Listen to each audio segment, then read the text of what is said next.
जेवढे काही भक्त म्हणून घेणारे होते त्या प्रत्येकाकडे गेलेले नारद, कोणी माती द्यायला तयार नव्हते. आणि नंतर एवढं झाल्यानंतर नारद गोकुळामध्ये गेले. गोकुळात गेल्यानंतर सर्व गोपिका बसल्या होत्या आणि सर्वांना नारदाने सांगितलं, हे गोपिकांनो, देवाला ताप आलेला आहे. एवढा ताप आलाय की देवाला काही सुधरत नाही आणि बोलते हात देखील लावता येत नाही आम्हाला, एवढा ताप आलेला आहे. गोपिका बेचैन झाल्या विचारा. त्यांनी म्हटलं, मग देवा काही त्याला उपाय काहीतरी करायचं ना नारदा.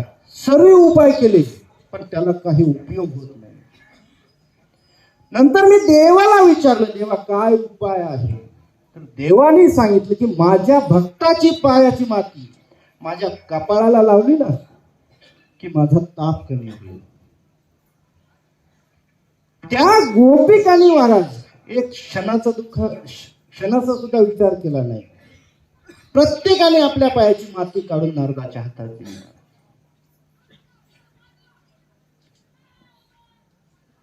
तेव्हा नारदाच्या डोळ्याला पाणी आलं. नारदाने त्या गोपिकांना हात जोडले आणि त्यांना विचारलं, अरे तुम्हाला कळतंय का तुम्ही काय करताय ते?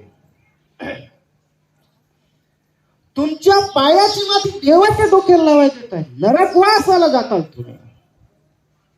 तेव्हा त्या गोपिकेचं खूप गोड उत्तर आहे महाराज. परमात्मा आमचा सर्वस्व आहे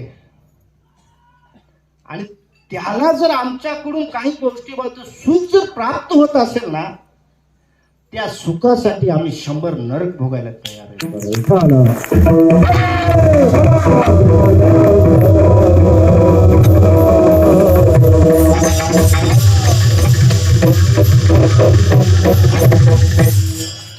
ती भक्ती आहे, ती खरं प्रेम आहे महाराज. गोपिका नरकवास भोगायला तयार आहे, फक्त परमात्म्याला प्रिय करायला, समाधान सुख प्राप्त झालं पाहिजे. इथं आपल्यातलं कोण आहे महाराज?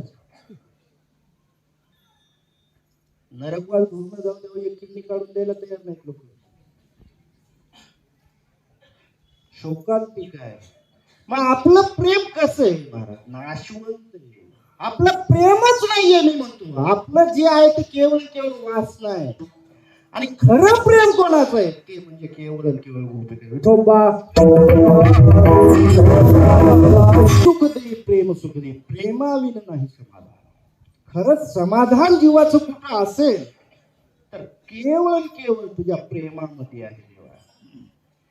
आणि अजूनही सांगतो देवा, जर जीवनामध्ये जर प्रेम नसेल ना, त्यासाठी एक उदाहरण दिले अभंगाच्या 3.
Thank you.